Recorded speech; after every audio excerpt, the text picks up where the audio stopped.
El libro de las emociones de Gaspar Hernández. Me siento gata. Soy una mujer que he tenido una relación muy intensa con los felinos. Nos compenetramos mucho. Conmigo, Dios se equivocó de especie. Debería haber sido una felina. Me siento gata. Siento como ellos. Me comunico con ellos. He aprendido su lenguaje. ¿Se sentiría usted más cómoda si fuera gata en lugar de persona? Me sentiría más cómoda no necesariamente siendo una gata, sino si perteneciera al reino animal, porque creo que en el mundo animal es donde reina la paz. También creo que no deberíamos llamarlos seres irracionales.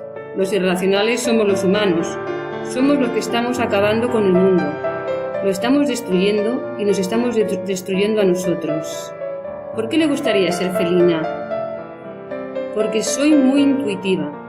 Detecto el peligro de las personas que se me acercan. Detecto con facilidad a las que son nocivas.